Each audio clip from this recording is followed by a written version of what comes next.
मेरे प्रिय मित्रों, उत्तर भारत के विभिन्न कोनों से हमें इस कार्यक्रम के बारे में विभिन्न प्रतिक्रियाएं मिल रही हैं। हम ईश्वर को धन्यवाद देते हैं कि उनको इस कार्यक्रम के द्वारा प्रभु की ढेर सारी आशीषें प्राप्त हो रही हैं। सभी प्रांतों से हमें खबर मिल रही है कि प्रभु इस कार्यक्रम के द्वारा उनको और उनके परिवारों को विभिन्न प्रकार की आशीषें दे रहा है। कुछ दिन पहले एक छोटी बहन से फोन मिला था। उसने कहा कि आप मेरे भाई के लिए प्रार्थना कीजिएगा ताकि उसको अच्छी नौकरी मिले और वो अपने विश्वास में दृढ़ रहें और आगे बढ़ते जाएं। मैंने उस बहन से पूछा कि बेटे आप क्या कर रही हैं? काफी देर तक वो मौन रही। मैंने पूछा क्यों आप मौन हैं? उसने कहा कि ऐसा है स्वामी जी, जब से मेरी आंखें खुली तब से मैंने अपने को बिस्तर पर पड़ा हुआ पाया। मेरे हृदय में काफी पीड़ा हुई। शायद वो बेटी समय इस कार्यक्रम को देख रही है। उसने कहा कि मैं पिछले 2 महीनों से इस कार्यक्रम को देख रही हूं और मुझे ईश्वर के आत्मा का अभिषेक प्राप्त हो रहा है।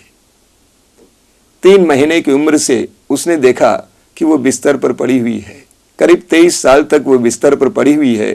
इसके बावजूद वो दूसरों के लिए प्रार्थना मांगती है। कितनी सुंदर बात है मेरे लिए, और मैं सोचता हूं इस कार्यक्रम को देखने वाले आप सभी के लिए वो लड़की एक सुंदर उदाहरण है। अपने दुख को छिपाकर दूसरों के लिए प्रार्थना करना। शायद प्रभु यीशु मसीह ने भी हमें यही सिखाया है। क्रूस पर लटकते समय अपने दुखों को भूलकर उन्होंने दूसरों के लिए प्रार्थना की, हे पिता इन्हें क्षमा कर, क्योंकि ये नहीं जानते हैं कि ये क्या कर रहे हैं।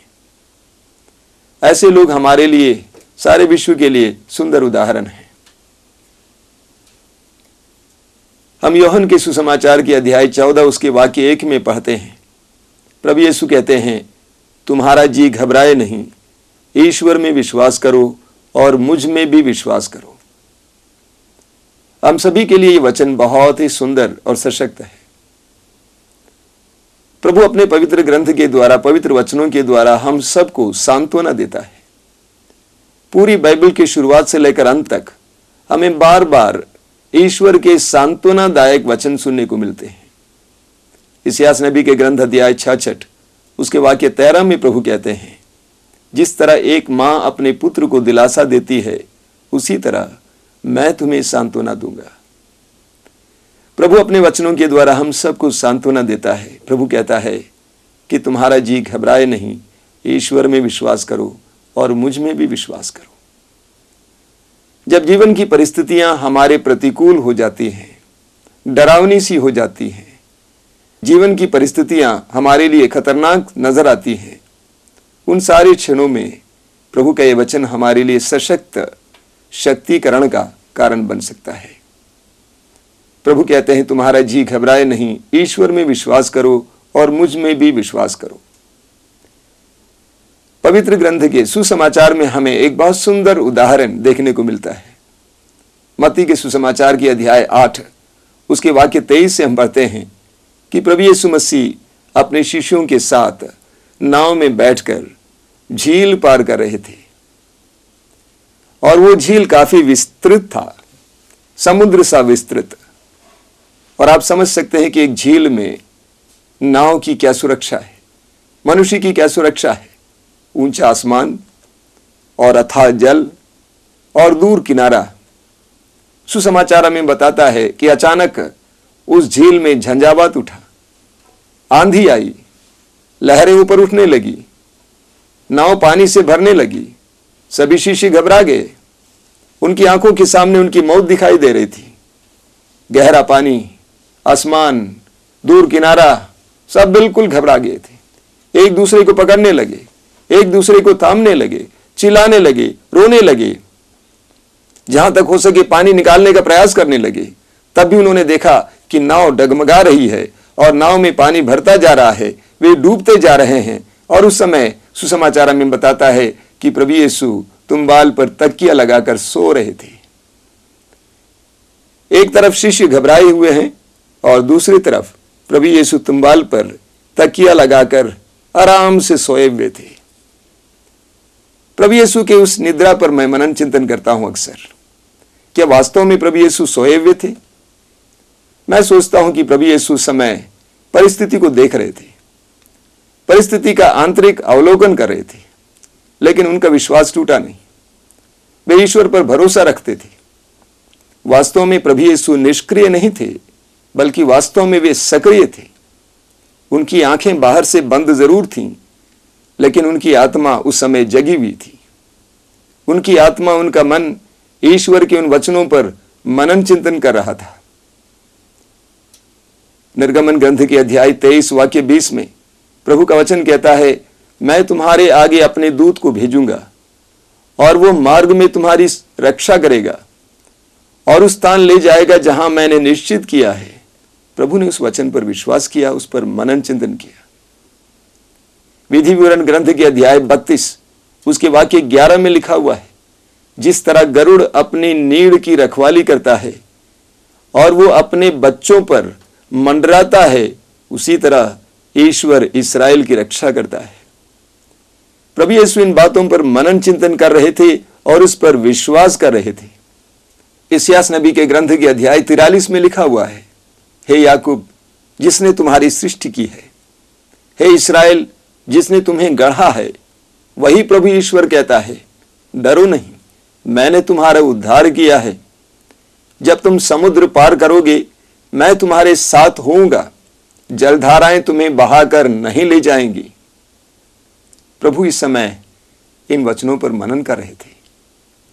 स्तोत्र 91 में हम पढ़ते हैं, प्रभु का वचन कहता है, तुम्हें कोई अनिष्ट नहीं होगा, महामारी तुम्हारे घर के निकट नहीं आएगी। वह अपने दूतों को आदेश देगा कि तुम जहां कहीं भी जाओगे वह तुम्हारी रक्षा करे।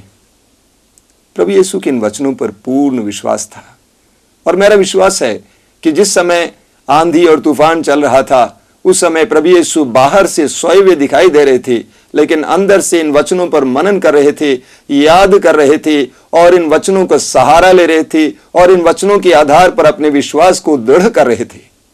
स्तोत्र 23 में हम पढ़ते हैं, स्तोत्रकार लिखता है, प्रभु मेरा चरवाहा है, मुझे किसी बात की कमी नहीं।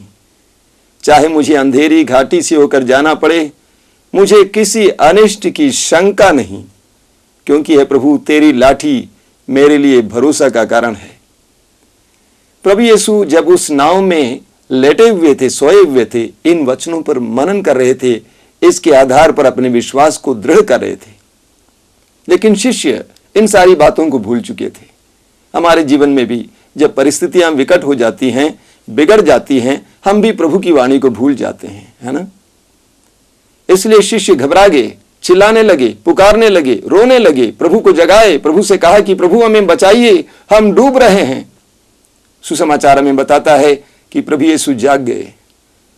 प्रभु यीशु जाग गए और उन्होंने अपने दाहिने हाथ को समुद्र की ओर बढ़ाया, उसी हाथ को जिससे समुद्र और जल और थल को बनाया था, उसने उसी हाथ को प्रभु ने बढ़ाया। सुसमाचार में बताता है कि आंधी शांत हो गई, लहरें थम गई, सारा समुद्र, सारा झील शांत हो गया। सभी शिष्य घबरा गए, डर गए, उनके हृदय में डर छा गया। वे आपस में कहने लगे, यह कौन है, इसकी बात आंधी और तूफान भी मानते हैं। सर्वत्र शांति। प्रभु कहते हैं, तुम्हारा जी घबराए नहीं, ईश्वर में विश्वास करो और मुझ में भी विश्वास करो। प्रभु यीशु ने बाद में शिष्यों से पूछा, रे अल्प विश्वासियों, तुम क्यों डर गए? रे अल्प विश्वासियों, तुम क्यों डर गए? हमारे जीवन में भी जब परिस्थितियां विकट हो जाती हैं, हम डर जाते हैं। प्रभु का यह सवाल हमारे सामने आता है, रे अल्प विश्वासियों, तुम क्यों डर गए? प्रभु यीशु में विश्वास की दृढ़ता थी और उस विश्वास की दृढ़ता के द्वारा प्रभु यीशु ने उस परिस्थिति को ईश्वर के अधीन देकर काबू में लाया। एक और बात जो हमें इस उदाहरण से प्राप्त होता है, जब शिष्यों ने अपनी परिस्थिति को प्रभु यीशु के हाथों में सौंप दिया, प्रभु ने सारी परिस्थिति को नियंत्रण में लाया। हमारे जीवन में कई ऐसी परिस्थितियां, ऐसी घटनाएं होती हैं जो हमारे वश से बाहर है, और यही कारण है कि हम घबरा जाते हैं। और उन परिस्थितियों को हम प्रभु के हाथों में सौंप देंगे, समर्पित करेंगे, और प्रभु के सामर्थ्य पर विश्वास करेंगे, प्रभु की अनुकंपा पर विश्वास करेंगे, प्रभु की सत्य प्रतिज्ञता पर विश्वास करेंगे। प्रभु उस परिस्थिति को अपने अधीन कर लेगा और प्रभु उस परिस्थिति को नियंत्रण में लाएगा। बहुत सुंदर बात है। 2 साल पहले शाम के समय एक जवान लड़का दौड़ता हुआ आया। मैं खाने के कमरे के सामने खड़ा था और वो बिलख रहा था और जोरों से बोलता जा रहा था कि स्वामी जी, मेरे पिताजी को बचाइए। कुछ बदमाशों ने उसे पकड़ लिया है और एक कमरे में बंद किया है और वे धमकी देते जा रहे हैं, हम तुम्हें गोली से भून देंगे। थोड़ी देर के लिए मैंने प्रार्थना की। उसके बाद प्रभु ने कहा, उसे प्रार्थना के लिए भेज दो। मैंने कहा, राजेंद्र, तुम दर्शन भवन में जाकर प्रार्थना में बैठो। हमारे आश्रम में एक जगह है, एक छोटा सा मंदिर है, भवन है, जो दर्शन भवन कहलाता है। 24 घंटे वहां पर आराधना प्रार्थना चलती रहती है। मैंने राजेंद्र से कहा कि राजेंद्र, आप जाकर प्रभु के सामने बैठ जाएं, पिता को समर्पित करते जाएं। वास्तव में वो वहां जाना नहीं चाहता था, वो मेरी ओर बार बार देख रहा था। मैंने कहा, मैं प्रभु के नाम पर आदेश देता हूं कि उनके सामने जाकर बैठो। राजेंद्र गया। 2 घंटों के बाद फिर राजेंद्र उसी तरह रोता हुआ आया। उसने कहा कि मेरे पिताजी को बचाइए। शायद राजेंद्र सोच रहा था कि मैं पुलिस को खबर दूंगा और पुलिस का सहारा लूंगा, लेकिन प्रभु ने स्पष्ट मुझे बताया कि उसके पिताजी को कोई हानि नहीं होगी। मैंने राजेंद्र से कहा कि बेटे, उस समय 7:30 बज रहे थे। मैंने कहा कि आप अपने घर वापस जाएं, आपके पिताजी को कुछ नहीं होगा। वो जाने से इनकार कर रहा था, लेकिन जब बार बार मैं बोलता जा रहा था, मेरी बात को मानकर वो घर पहुंच गया। करीब 8:30 बजे उसने फोन किया कि मेरे पिताजी को बिना शर्त के गुंडों ने छोड़ दिया है। हमारे जीवन में कई ऐसी परिस्थितियां आती हैं जो हमारे लिए डरावने, खतरनाक और एक तरह से हमारे वश से बाहर की होती हैं। ऐसे समयों में हमें ऐसी परिस्थितियों को प्रभु के हाथ में समर्पित करना है। प्रभु कहता है, तुम्हारा जी घबराए नहीं, ईश्वर में विश्वास करो और मुझ में भी विश्वास करो। हमें मार्कुस के सुसमाचार के अध्याय 5 में कुछ ऐसी ही घटना पढ़ने को मिलती है। वहां पर हम पढ़ते हैं कि एक अधिकारी, सभागृह का अधिकारी जिसका नाम था जैरूस, प्रभु यीशु के पास चले आए। वचन में बताता है कि जैरूस प्रभु यीशु के पास आए। हालांकि प्रभु के चारों ओर भीड़ थी। जैरूस वो अधिकारी प्रभु के सामने दंडवत करता है, प्रभु के प्रति अपने विश्वास और अपनी श्रद्धा को व्यक्त करता है। एक अधिकारी होने के बावजूद उसके अंदर घमंड नहीं था। प्रभु के सामने अपने विश्वास को प्रकट करता है और प्रभु से कहता है, मेरी बेटी गंभीर रूप से बीमार है, मरने पर है, आप आएं और अपना हाथ रखें और वो चंगी हो जाएगी, जी जाएगी। मत्ती के सुसमाचार में इसका वर्णन और कुछ है। वहां पर हम पढ़ते हैं कि उस अधिकारी ने कहा कि मेरी बेटी मर चुकी है, पर आप आएं और अपना हाथ उस पर रखें और वो जी जाएगी। उनके विश्वास को देखिए, कितना दृढ़ विश्वास। प्रभु ने कहा, मैं आऊंगा। और प्रभु जैरूस के घर की ओर जा रहे थे। रास्ते में जैरूस का एक नौकर दौड़ता हुआ आया और उसने कहा कि आपकी बेटी मर चुकी है, आपकी बेटी मर चुकी है, क्यों गुरुवर को तंग करें।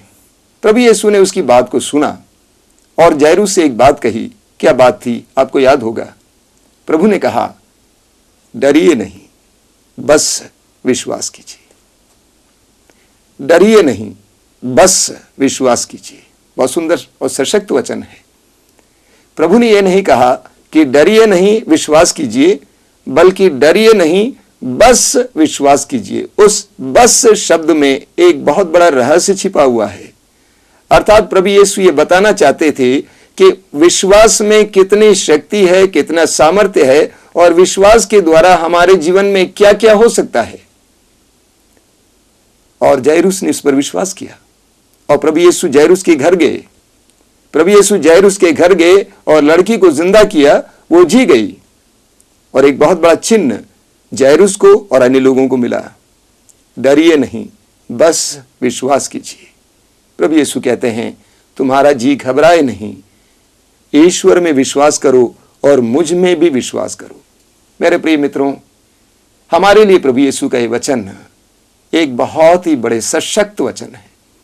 आज मैं आपसे अनुरोध करूंगा कि अपने जीवन की उन परिस्थितियों को प्रभु के सामने लाएं जो हमें डराने वाली हैं, हमारे जीवन में घबराहट उत्पन्न करने वाली हैं, हमें लगता है कि असंभव सी हैं। उन परिस्थितियों को हम प्रभु यीशु के पास लाएंगे। हमें पुराने नियम के यूदित के ग्रंथ के अध्याय 7 से लेकर 13 तक एक बहुत सुंदर प्रसंग पढ़ने को मिलता है। असूरिया का राजा नेबुकदनेस्सर अपने राज्य का विस्तार करना चाहता था और इसलिए अपने सेनापति होलोफर्नस को सेना के साथ राज्य के विस्तार के लिए भेजता है। और होलोफर्नस इस्राएल में प्रवेश करता है, विभिन्न नगरों में को अपने अधिकार में कर लेता है और विभिन्न नगरों और लोगों के साथ संधि बनाता है और इस प्रकार अपने राज्य, अपने देश के अधीन करते जाता है। जब वो बेथुलिया नगर में प्रवेश करना चाह रहा था और उस नगर को अपने अधीन करने के लिए लड़ना चाह रहा था, तो उनके सैनिकों ने कहा कि आपको वहां जाने की आवश्यकता नहीं है, बल्कि हम ऐसा करेंगे कि जिस जलाशय से बेथुलिया नगर को जल मिलता है, उस जलाशय के यहां पर हम पड़ाव डालेंगे और वहां से जल को बहने नहीं देंगे। और ऐसा ही हुआ। होलोफर्नस ने अपनी सेना को उस जलाशय के पास पड़ाव डलवाया जहां से पानी बेथुलिया नगर के लिए बहता था। और इसीलिए कि बेथुलिया नगर के अधिकारी होलोफर्नस के साथ समझौता करने को तैयार नहीं थे, संधि बनाने को तैयार नहीं थे, पानी को बहने नहीं दिया गया और शहर के लोग मरने लगे। बच्चों से लेकर बूढ़ों तक मूर्छित होने लगे। उनको पर्याप्त पानी नहीं मिलता था और इसलिए नगर के सभी लोग, सारी भीड़ नगर के अधिकारियों के पास इकट्ठे हुए। उन्होंने कहा, आपने हमारे साथ ऐसा क्यों किया?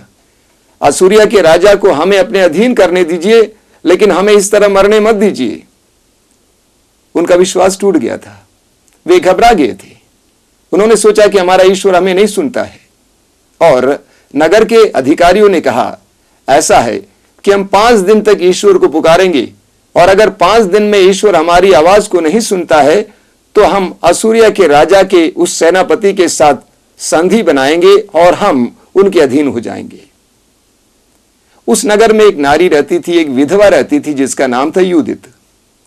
यूदित के कान में बात पहुंची और यूदित ने उन नगर के अधिकारियों को अपने पास बुलवाया और उनको डांट कर कहा कि आप कौन होते हैं ईश्वर की परीक्षा लेने वाले? आप कैसे कह सकते हैं कि 5 दिन में ईश्वर हमारे लिए कार्य नहीं करेंगे तो हम ईश्वर को छोड़ेंगे और दूसरे मार्ग पर चलेंगे। उन्होंने डांटा, फटकारा और कहा कि मुझे समय दो। और उस समय से यूदित ने प्रार्थना करना शुरू किया, उपवास करना शुरू किया और यूदित ने होलोफर्नस की हत्या की और इस तरह बेथुलिया नगर को और इस्राएल की कई अन्य जगहों को बचा लिया। हमारे जीवन में भी कभी कभी जब परिस्थितियां, घटनाएं बहुत ही खराब दिखाई देने लगती हैं तो हम भी धीरे धीरे ईश्वर पर से विश्वास को हटाकर अन्य मार्गों पर लगा देते हैं।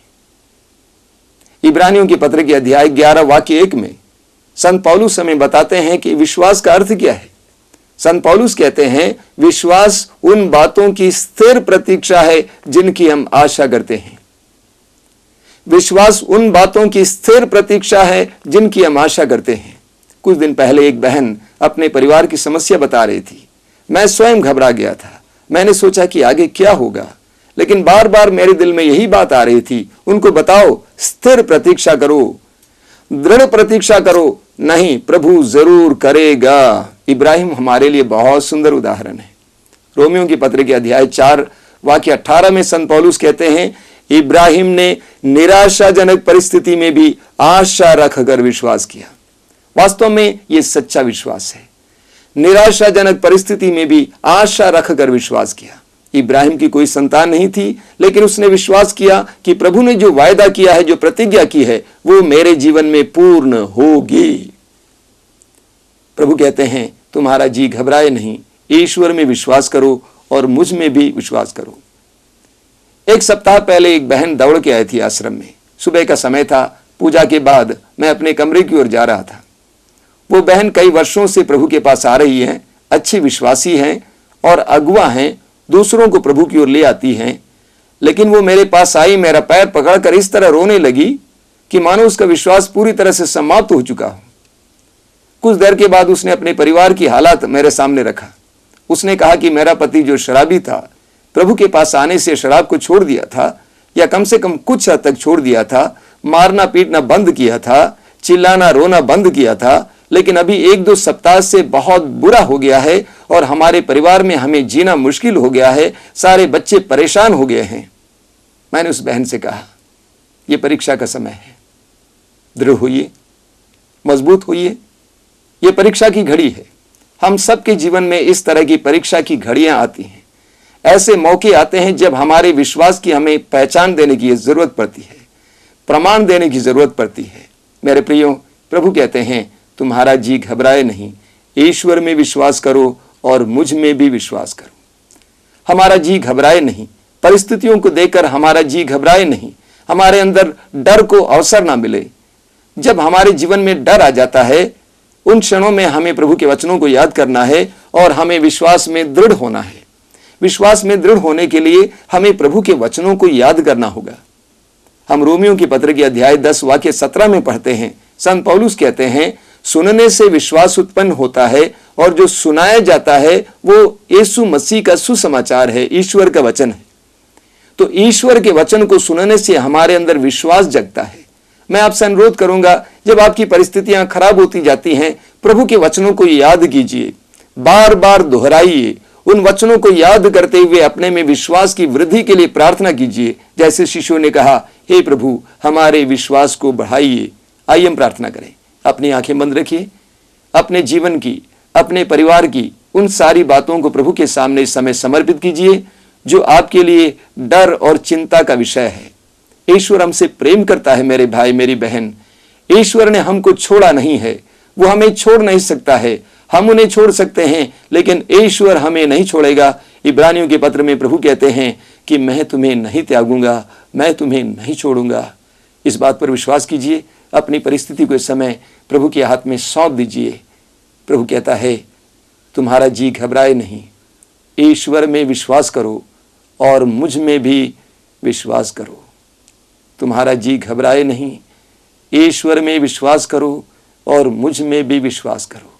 मेरे प्रिय भाई बहन, आपका जी घबराए नहीं, ईश्वर में विश्वास करें और प्रभु यीशु में भी विश्वास करें।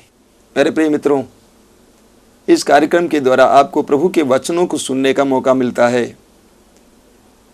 प्रभु के वचन प्रभु के संदेश हैं और प्रभु हमें अपने संदेशों के द्वारा सांत्वना देता है,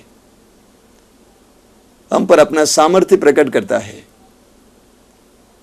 हमें प्रेम देता है, हमें सहारा देता है, प्रोत्साहन देता है। हिंदी में एक बहुत सुंदर गीत है जो इस प्रकार है, मैं आपके लिए गाना चाहता हूं। मैं कभी तुम्हारा साथ ना छोड़ूंगा, मैं कभी तुम्हारा साथ ना छोड़ूंगा, दुनिया के अंतिम क्षणों तक साथ रहूंगा, आंधी हो तूफान आए संग चलूंगा, मैं कभी तुम्हारा साथ ना छोड़ूंगा। मेरे प्रिय मित्रों, बाइबल में एक संदेश जो बराबर हमें गूंजते हुए सुनाई देगा, वो संदेश यह है, ईश्वर हमसे कहता है, मैं तुम्हारे साथ हूं, आई एम विद यू। ईश्वर हमसे कहता है, मैं तुम्हारे साथ हूं। कहा जाता है 366 बार यह संदेश लिखा हुआ है बाइबल में। हम जानते हैं एक साल में 365 दिन होते हैं और हर रोज के लिए ईश्वर का हमारे लिए यही संदेश है, मैं तुम्हारे साथ हूं। कितने प्रेम भरा संदेश है, कितना प्रोत्साहन भरा संदेश है। ईश्वर कहता है मैं तुम्हारे साथ हूं। प्रभु यीशु मसीह के जन्म के बारे में इस्यास नबी के ग्रंथ के अध्याय 7 उसके वाक्य 14 में जिक्र है, जहां पर बताया गया है कुंवारी गर्भवती होगी और पुत्र प्रसव करेगी और वह उसका नाम इम्मानुएल रखेगी। इम्मानुएल का अर्थ है ईश्वर हमारे साथ।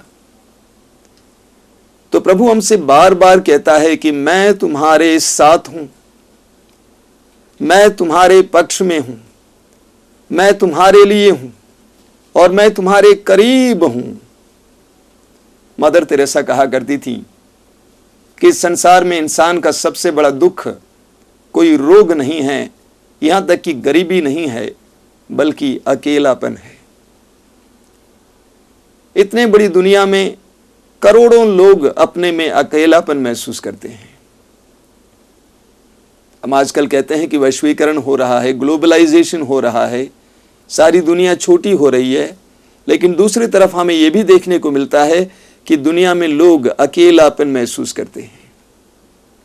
मेरा कोई नहीं है।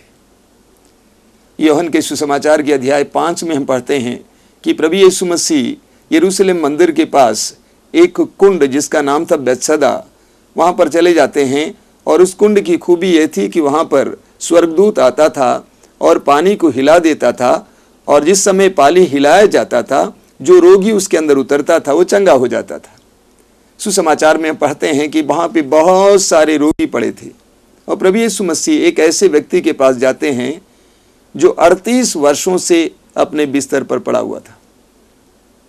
और जब प्रभु यीशु मसीह ने उस व्यक्ति से पूछा क्या तुम चंगा होना चाहते हो, उस व्यक्ति ने क्या कहा, मेरा कोई नहीं है, मेरा कोई नहीं है। इस दुनिया में बहुत सारे लोगों का यही मनोभाव है, यही विचार है, मेरा कोई नहीं है,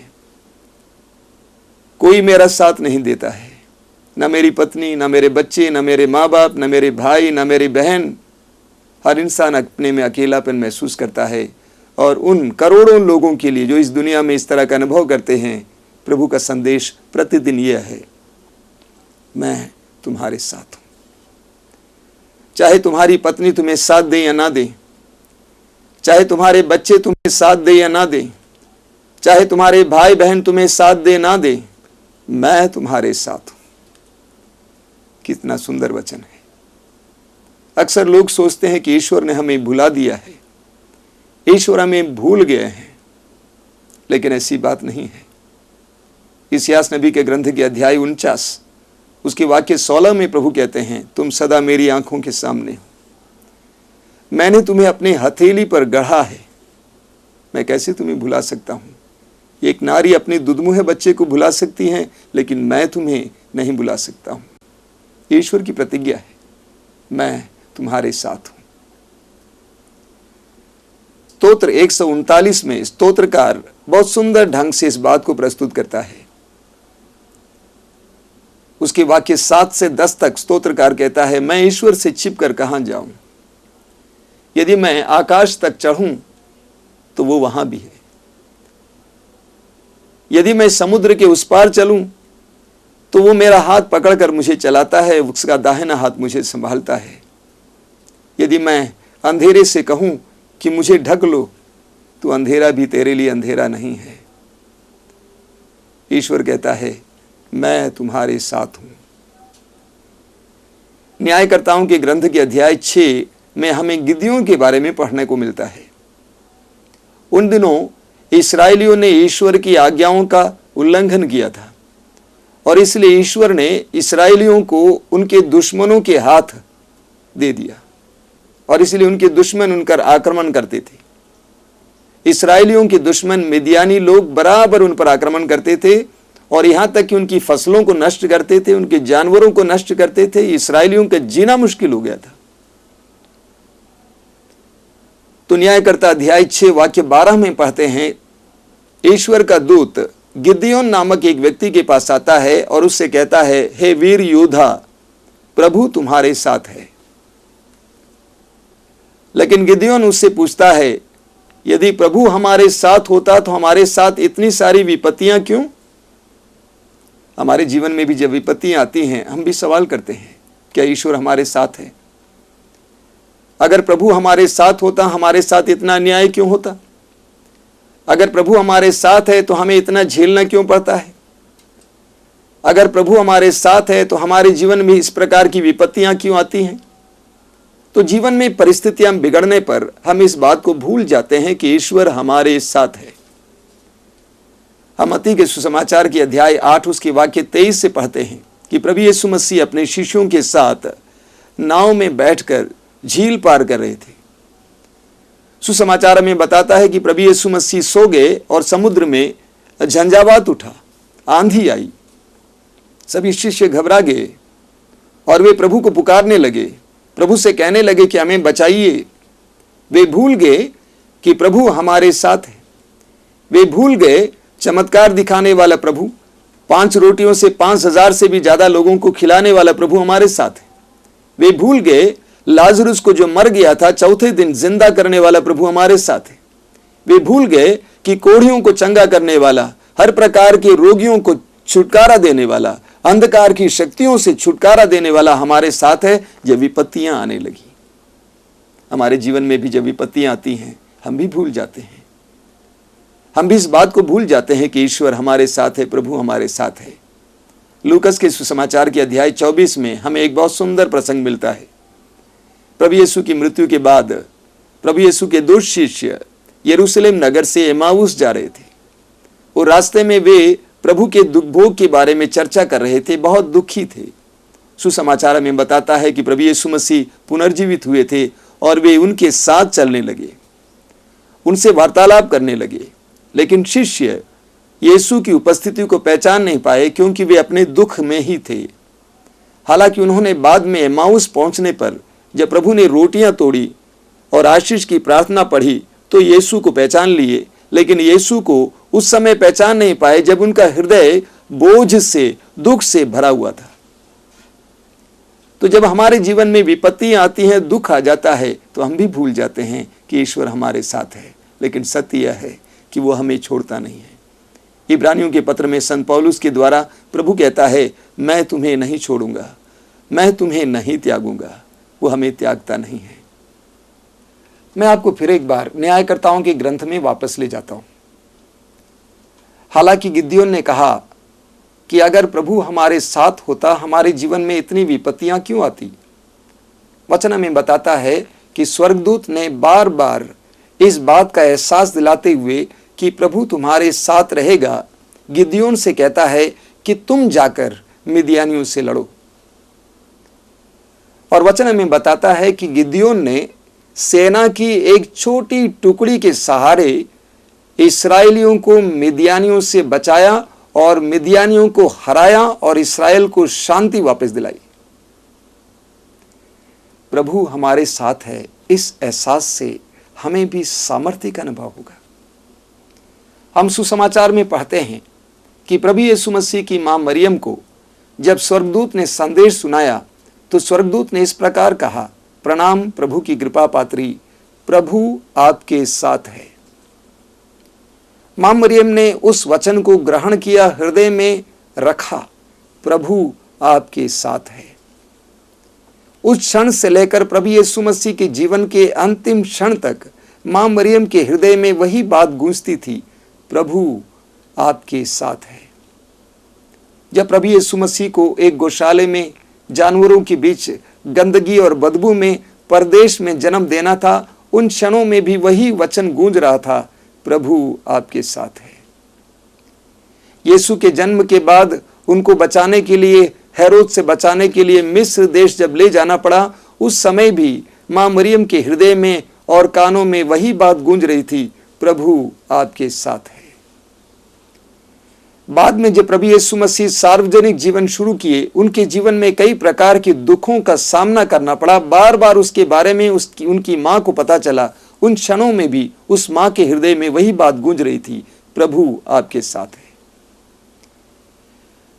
जब यीशु मसीह को दंड दिया गया, निर्दोष होने के बावजूद उनको दंड झेलना पड़ा, क्रूस पर लटक कर मरना पड़ा। यीशु मसीह को क्रूस पर लटकते हुए तड़प तड़प कर मरते हुए देखा। उन क्षणों में भी उस मां के हृदय में वही बात गूंज रही थी, प्रभु आपके साथ है। और इस बात ने उन्हें सामर्थ्य दिया ताकि वे अपने बेटे को मरते हुए देख पाए। प्रभु आपके साथ है, बशर्ते कि हमें इस बात का एहसास हो, इस बात की याद हो कि प्रभु हमारे साथ है। हमें उत्पत्ति ग्रंथ के अध्याय 28 में उसके वाक्य 10 से याकूब के बारे में पढ़ने को मिलता है। हम पढ़ते हैं कि एक बार रात के समय याकूब एक अनजान स्थान पर सो रहा था और रात के अंधेरे में याकूब ने एक सुंदर दृश्य, एक सुंदर सपना देखा। एक सीढ़ी धरती से लगी हुई थी, उसका दूसरा सिरा स्वर्ग तक पहुंच गया था और याकूब ने देखा कि स्वर्गदूत सीढ़ी के सहारे उतर रहे हैं और चढ़ रहे हैं। और याकूब को यह आवाज सुनाई दी, मैं तुम्हारे साथ रहूंगा, मैं तुम्हारी रक्षा करूंगा, मैं तुम्हें तब तक नहीं छोड़ूंगा जब तक मेरी प्रतिज्ञा तेरे सामने प्रकट ना हो जाए, ना पूरी हो। वचन में बताता है कि याकूब नींद से जाग उठा। याकूब नींद से जाग उठा और ये कहा, हाय, ये स्थान कितना भव्य है, श्रद्धाजनक है, यहाँ ईश्वर का निवास है और मुझे इसका एहसास नहीं था, मुझे ये नहीं मालूम था। बहुत सुंदर वचन है। वचन हमें बताता है कि याकूब नींद से जाग उठा। मेरे प्रिय मित्रों, ईश्वर के सानिध्य को महसूस करने के लिए हम सबको नींद से जागने की जरूरत है। प्रभु हमारे चारों ओर है, प्रभु हमारे साथ है, लेकिन उनके सानिध्य को महसूस करने के लिए हमें नींद से जागने की जरूरत है। हम में से अधिकतर लोग अब भी ईश्वर के सानिध्य के लिए जगे हुए नहीं हैं। याकूब ने कहा, ये मुझे नहीं मालूम था कि प्रभु यहाँ है, ईश्वर यहाँ है। इस्यास नबी के ग्रंथ के अध्याय 43 में प्रभु का वचन कहता है, याकूब जिसने तुम्हारी सृष्टि की है, इस्राएल जिसने तुमको गढ़ा है, वही प्रभु अब कहता है, नहीं डरो, मैंने तुम्हारा उद्धार किया है, मैंने तुमको अपनी प्रजा के रूप में अपनाया है। यदि तुम समुद्र पार करोगे तो मैं तुम्हारे साथ होऊंगा, जलधाराएं तुम्हें बहाकर नहीं ले जाएंगी। यदि तुम आग पार करोगे तो तुम नहीं जलोगे, ज्वालाएं तुमको भस्म नहीं करेंगी, क्योंकि मैं प्रभु तुम्हारा ईश्वर हूं, मैं इस्राएल का परम पावन उद्धारक हूं। कितना सुंदर वचन है। प्रभु कहते हैं, हे याकूब, जिसने तुम्हारी सृष्टि की है, जिसने तुम्हें गढ़ा है, वही प्रभु कहता है, डरो नहीं, मैंने तुम्हारा उद्धार किया है। डरो नहीं, मैंने तुम्हारा उद्धार किया है। जब तुम समुद्र पार करोगे, मैं तुम्हारे साथ रहूंगा। जीवन के विभिन्न प्रकार के समुद्र, आर्थिक संकट के समुद्र, कर्ज के समुद्र, पारिवारिक समस्याओं के समुद्र को पार करते समय प्रभु कहता है, नहीं डरो, मैं तुम्हारे साथ रहूंगा। जलधाराएं तुम्हें बहाकर नहीं ले जाएंगी। तुम्हें लगेगा कि तुम्हारे सिर के ऊपर से पानी बह रहा है, लेकिन जलधाराएं तुम्हें बहा के नहीं ले जाएंगी। जब तुम आग पर चलोगे, जब तुम खतरों से गुजरोगे, खतरनाक परिस्थितियों से गुजरोगे, जोखिमों से गुजरोगे, प्रभु कहते हैं, ज्वालाएं तुम्हें भस्म नहीं करेंगी। ये तुम्हारे परम पावन उद्धारक की वाणी है। मेरे प्रिय मित्रों, अपने अतीत की ओर मुड़कर देखिए। अपने जीवन में कितनी ही बार आपने सोचा कि मैं डूब गया, मैं खत्म हो गया, लेकिन हर बार प्रभु हमारे साथ रहे। कुछ दिन पहले मैं अपनी दीदी से मिलने गया था। वो अपनी पारिवारिक समस्याएं मुझे बता रही थी। उनको सुनने के बाद मैंने उनसे कहा, अतीत को याद करो। आपके जीवन में कितनी ही विपत्तियां आई थी, कितने दुख आए थे, लेकिन प्रभु ने आपको बचाए रखा। क्यों भूल जाती हैं? ईश्वर को धन्यवाद दो। अंग्रेजी में एक सुंदर कहानी है जो कभी कभी आपको दीवारों पर लिखा हुआ देखने को मिलेगा। उसमें लिखा हुआ है, एक बार मुझे एक सपना हुआ। और मैंने देखा सपने में कि मैं और प्रभु एक साथ समुद्र के तट पर चल रहे थे। और जो ही हम समुद्र के तट पर चल रहे थे, मुझे अपने अतीत की घटनाएं याद आई। मैं बार बार मुड़ के देखता था। मैंने देखा कि 4 पदचिन्ह हैं, लेकिन जब जीवन के कठिन परिस्थितियों से गुजर रहा था, उन क्षणों में मैंने मुड़कर देखा तो मुझे सिर्फ 2 पदचिन्ह दिखाई दिए। मैंने प्रभु से शिकायत किया, हे प्रभु, मेरे जीवन की उन कठिन परिस्थितियों में तूने मुझे क्यों त्याग दिया? मुझे प्रभु की आवाज सुनाई दी। प्रभु ने कहा, पुत्र, जब तुम कठिन परिस्थितियों से गुजर रहे थे और तुम्हें वे 2 पदचिन्ह दिखाई दिए, वे तेरे पदचिन्ह नहीं थे बल्कि मेरे पदचिन्ह थे, क्योंकि उन क्षणों में मैंने तुमको अपने कंधे पे बैठाया था। मेरे प्रिय मित्रों, वास्तव में ये सत्य है। हमारे जीवन की विभिन्न परिस्थितियों में प्रभु हमें अपने ऊपर उठा लेता है, हमें त्यागता नहीं है, हमें छोड़ता नहीं है। मुड़कर देखिए, अतीत की ओर देखिए, आपको ये देखने को मिलेगा। यशायाह नबी के ग्रंथ के अध्याय 41 में एक बहुत सुंदर वचन है। प्रभु का वचन कहता है, डरो मत, मैं तुम्हारे साथ हूं, चिंता मत करो, मैं तुम्हारा ईश्वर हूं, मैं तुम्हें शक्ति प्रदान कर तुम्हारी सहायता करूंगा, मैं अपने विजयी दाहिने हाथ से तुम्हें संभालूंगा। उसके वाक्य 13 में हम पढ़ते हैं, क्योंकि मैं तुम्हारा प्रभु ईश्वर हूं, मैं तुम्हारा दाहिना हाथ पकड़कर तुमसे कहता हूं, मत डरो, देखो मैं तुम्हारी सहायता करूंगा। प्रभु हमसे कहता है, मत डरो, डरो मत, मैं तुम्हारे साथ हूं, चिंता मत करो, मैं तुम्हारा दाहिना हाथ पकड़कर तुमसे कहता हूं, मत डर। मेरे प्रिय भाई और बहन, हम प्रभु के इस वचन को ग्रहण करें। प्रभु हमारे साथ है। जब प्रभु यीशु मसीह अपने शिष्यों को छोड़कर स्वर्ग चढ़े, मत्ती के सुसमाचार के अध्याय 28 वाक्य 20 में हम पढ़ते हैं, प्रभु ने उनसे कहा, याद रखो, संसार के अंत तक मैं सदा तुम्हारे साथ रहूंगा। याद रखो, संसार के अंत तक मैं सदा तुम्हारे साथ रहूंगा। और मेरे प्रिय मित्रों, प्रभु यीशु मसीह के शिष्यों ने इस बात पर विश्वास किया। हर बार उनके दिल दिमाग में यही बात गूंज रही थी, याद रखो, संसार के अंत तक मैं सदा तुम्हारे साथ रहूंगा। और इसलिए उनको प्रभु यीशु मसीह के सानिध्य, उनकी उपस्थिति, उनके सामर्थ्य का अनुभव हुआ। जब हम प्रभु के वचनों पर विश्वास करते हैं तो प्रभु का वचन हमारे जीवन में सिद्ध होता है, प्रमाणित होता है। प्रभु यीशु मसीह के शिष्यों ने इस बात पर विश्वास किया कि प्रभु का वचन सच्चा है और प्रभु ने कहा है, संसार के अंत तक मैं सदा तुम्हारे साथ रहूंगा। मेरे प्रियो, आज मैं प्रभु का ये वचन पुनः आपको देना चाहता हूं। प्रभु आपसे भी कहता है, याद रखो, संसार के अंत तक मैं सदा तुम्हारे साथ रहूंगा।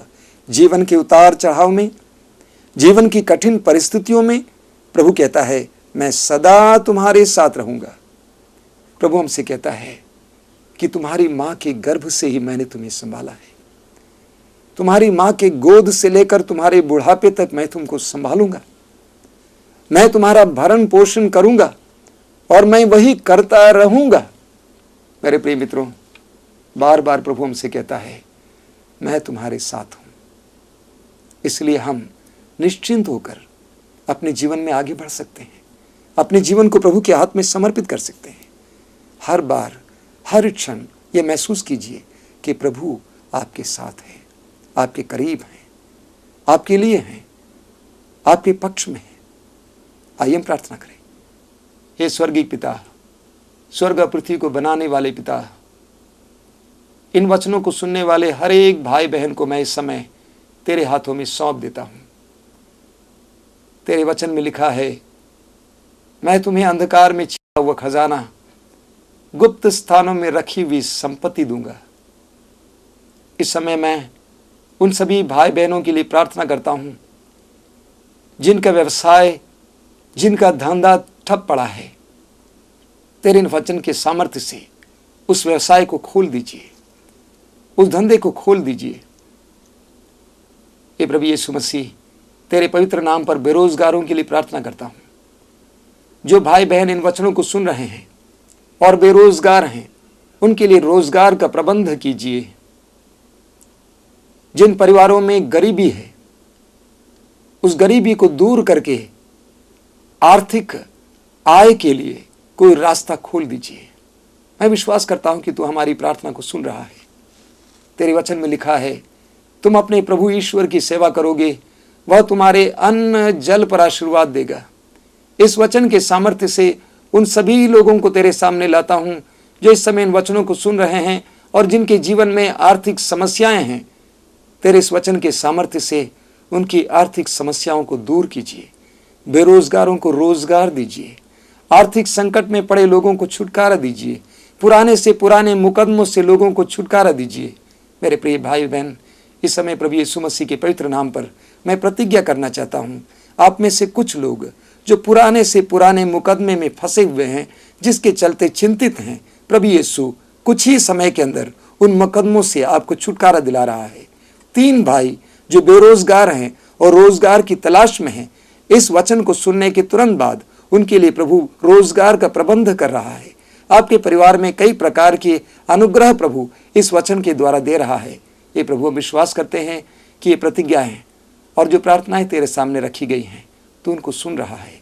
तेरी स्तुति हो, तेरी महिमा हो।